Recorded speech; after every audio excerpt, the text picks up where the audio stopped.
Hello again, Links family. Jeff Cranford back with you in our little, we're walking through this whole idea of faith. It's not just an idea. It is the very substance of things hoped for. I mean, this is a powerful thought. So here's what I hope to do in the next few minutes. I want to first jump down to verse 6 of Hebrews chapter 11, and we need a little bit more of an insight into what God thinks about faith. And let me, allow me to say here, read verse 6. Are you ready?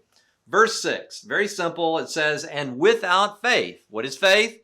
Assurance of things hoped for, the conviction of things we can't see. In other words, our understanding of the reality of two worlds colliding, if you will. Without faith, without that ability to see the two worlds and to function properly, without faith, it is impossible to please Him, God. For he who comes to God must believe that He is. So the first place we use our faith in this unseen is just believing in the existence of a sovereign creator God. That's step one. We must believe that He is and that He is a rewarder. Now this introduces a new concept for us. A rewarder of those who what? Who are seeking Him. Who are seeking Him. In other words, we should be seeking, if God lives in an unseen realm, we should be in full pursuit of Him relationally. And then out of that relationship will come, our destiny, our calling, the use of our gifts, the very purpose for which we were created. You can't figure that out without understanding who God is. Now, why the rewarder idea? Why is the reward important? Many times, and for decades, I've led men's groups and different men from different backgrounds come in. And anytime I'll talk about reward, sometimes there will be somebody or a group of people say, wait, I don't serve God for reward. It doesn't have anything to do with reward. I don't want to think about rewards because we think of it in a secular fallen way. Well, the Bible says that Jesus endured the cross for the joy that was set before Him. There was a reward. He was going to become he was the Son of Man, all dominion and power and authority and relationship. And it's not a twisted reward system like that we may think of in this realm, but it is something that we should actively be in pursuit of. In other words, as we go in and look at these individuals, they were driven by reward. In other words, God put some kind of promise out there in their future and then ask them by faith to pursue it in perfect complicity with His direction. With His direction. So let's look at the first case that we get in the Bible.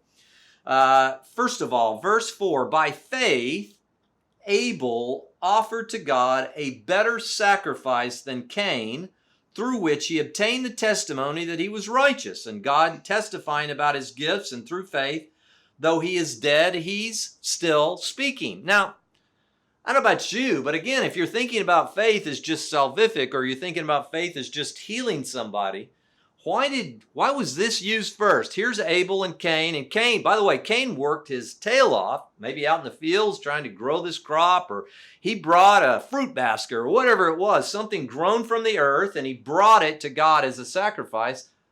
But Abel went out and killed an animal and brought a blood sacrifice. We have no evidence that God told them that they had to bring a blood sacrifice. Maybe He did. We just don't know. We're not told that in the text.